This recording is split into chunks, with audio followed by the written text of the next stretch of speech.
Bismillahirrahmanirrahim. Nahmaduhu wa nusalli ala rasulihil karim, amma ba'd. Insyaallah pada kesempatan ini kita akan melanjutkan kembali pembacaan kitab Ihya Ulumuddin. Kita telah sampai kepada perkataan beliau Imam Ghazali rahimahullahu ta'ala. Beliau mengatakan walaqad sunnifa, dan sungguh telah dikarang fi ba'di hadhil ma'ani, di dalam sebagian makna-makna ini, yaitu makna-makna yang telah disebutkan oleh Imam Ghazali di atas, yaitu dari rahasia-rahasia ibadah, rahasia-rahasia muamalah dan yang lainnya yang telah disebutkan di atas. Telah dikarang kutubun, yaitu beberapa kitab. Di sini ada nomor 1, kita baca. Kakutil Qulub, seperti kitab Kutil Qulub, wa Ri'ayah, dan seperti kitab Ri'ayah, wa Manazilis Sairin, dan seperti kitab Manazilis Sairin, wa Risalah, dan seperti kitab Risalah, wa Ta'arufi, dan seperti kitab Ta'aruf, wa Ghairiha, dan yang lain-lainnya. Jadi kitab-kitab ini adalah kitab-kitab yang membahas juga tentang makna-makna yang telah disebutkan oleh Imam Ghazali di atas. Jadi memang selain kitab Ihya Ulumuddin ini ada kitab-kitab yang lainnya yang membahas tentang makna-makna yang telah beliau sebutkan di atas. Lakin akan tetapi yatamayyazu hadzal kitab Ihya Ulumuddin ini berbeda anha, dari kitab-kitab tersebut, bi khamsati umurin, berbedanya tadi dengan 5 perkara. Al-awalu, yang pertama adalah haluma aqaduhu. Imam Ghazali dalam kitab Ihya Ulumuddin ini beliau akan menguraikan apa yang mereka ikat. Artinya apa yang mereka bahas secara rumit, Imam Ghazali akan menguraikannya dalam kitab ini. Wa kashfu ma ajmaluhu, dan akan menyingkap sesuatu yang mereka bahas secara global. Jadi pembahasan yang mereka bahas secara global, beliau Imam Ghazali akan menyingkap dan akan dirinci oleh Imam Ghazali di dalam kitab Ihya ini. Kemudian atsani, yang kedua adalah tartibu ma baddatuhu, mentertibkan apa yang mereka bahas secara acak. Artinya pembahasan yang dibahas secara acak dalam kitab-kitab yang lainnya, dalam kitab Ihya ini beliau akan tertibkan. Wa nadhmu ma farraquhu, dan menyusun apa yang mereka cerai-beraikan. Jadi apa yang mereka cerai-beraikan, pembahasannya ada di sana sini, itu akan disusun oleh Imam Ghazali.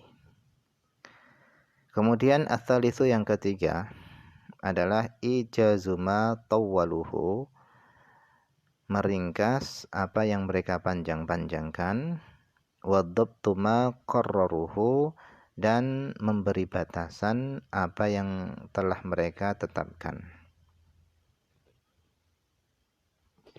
Kemudian ar-rabi'u, yang keempat adalah hadfu ma karraruhu, membuang apa yang mereka ulang-ulang, yang diulang-ulang, sering diulang-ulang itu Imam Ghazali dibuang, Imam Ghazali membuangnya. Wa itsbatu ma harraruhu, dan menetapkan apa yang telah mereka teliti atau menetapkan apa yang mereka telah tulis. Apa yang mereka telah tulis, Imam Ghazali dalam kitab ini juga beliau menetapkannya. Kemudian al-khamisu, yang kelima adalah tahqiqu umurin ghamidatin, yaitu membahas, mentahqiq atau membahas perkara-perkara yang rumit. Umurin ghamidatin, perkara-perkara yang rumit. I'tasad, yang sulit. Apa perkara-perkara tadi? Alal afham, atas pemahaman-pemahaman. Lam yuta'arad, yang belum pernah dijelaskan. Laha, perkara-perkara tersebut belum pernah dijelaskan fil kutubi, di dalam kitab-kitab aslan sama sekali. Jadi perkara-perkara yang rumit yang belum pernah dijelaskan di dalam kitab-kitab yang lainnya, beliau Imam Ghazali akan menjelaskannya di dalam kitab ini. Idzil kullu, karena setiap masing-masing, wa in tawaradu, meskipun mereka menempuh ala manhajin wahidin, atas satu jalan, fala mustankara, maka tidak bisa diingkari, ayan farida, akan menyendiri, kullu wahidin, setiap satu, minas salikin, dari orang-orang yang menempuh jalan kepada Allah, akan menyendiri bitanabuhi, dengan perhatian, li amrin, kepada satu perkara, ya khusuhu, yang dia khususkan. Jadi meskipun mereka menempuh jalan yang sama, yaitu menulis kitab, akan tapi setiap masing-masing dari mereka itu memiliki perhatian yang khusus terhadap perkara yang mereka khususkan. Wa yakfulu anhu rufaqa'uhu, wa yakfulu, dan lalai, anhu, dari perkara tersebut, rufaqa'uhu, teman-temannya.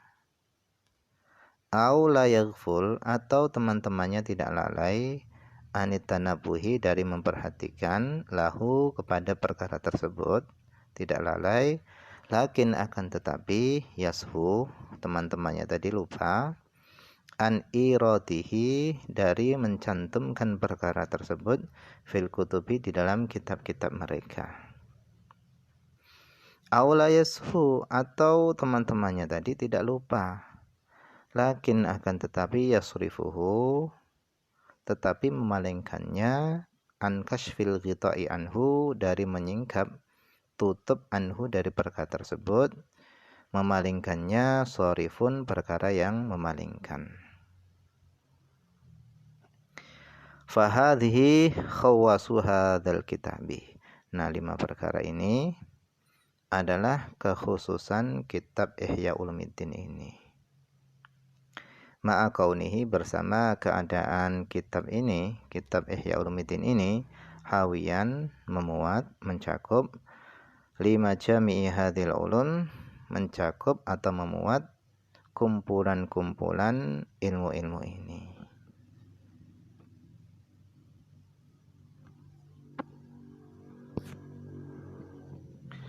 Kemudian kata beliau, wa innama hamalani, hanya saja yang mendorongku, ala taksisil kitab, untuk mendasari kitab ini, ala arba'ati arba'in, atas 4/4, yang mendasariku adalah amroni, 2 perkara. Ahaduhuma, salah satu dari keduanya, wa huwal ba'ithul asliyu, yang mana yang pertama ini adalah pendorong yang asal. Anna hadza tartiba, bahwasanya tartib ini, urutan ini, fit tahqiqi, di dalam menyatakan, wa tafhimi, dan di dalam memberikan pemahaman, itu kad-daruri, seperti ilmu daruri, kad-daruri, seperti ilmu daruri, yaitu satu kepastian. Li'annal ilma, karena sesungguhnya ilmu, alladzi yutawajjahu bihi ilal akhirah, yang diarahkan ilmu tadi kepada akhirat, itu yang qasimu, terbagi, ilmu tadi terbagi, ila ilmil muamalah, kepada ilmu muamalah, wa ilmil mukasyafah, dan terbagi kepada ilmu mukasyafah.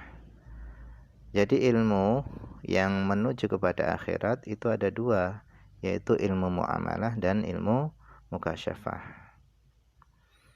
Wa a'ni bi ilmil mukasyafah, dan yang aku maksud dengan ilmu mukasyafah itu adalah ilmu yutlabu, yang dituntut, minhu, dari ilmu tadi, adalah kashful ulumi faqat, yaitu menyingkap perkara-perkara yang diketahui saja. Jadi yang dituntut dari ilmu mukasyafah itu adalah hanya cukup mengetahuinya saja tanpa masuk kepada ilmu mukasyafah. Cukup dengan mengetahuinya saja. Wa a'ni bi ilmil muamalah, dan yang aku maksud dengan ilmu muamalah adalah ilmu yutlabu yang dituntut minhu dari ilmu tersebut ma'al kashfi bersama menyingkap ilmu tersebut, yang dituntut adalah al-amalu bihi, mengamalkan ilmu tersebut. Jadi ilmu muamalah adalah di samping kita dituntut untuk menyingkapnya, kita juga dituntut untuk mengamalkannya. Wallahu a'lam. Ini saja yang bisa dibaca pada kesempatan ini, semoga ada manfaatnya.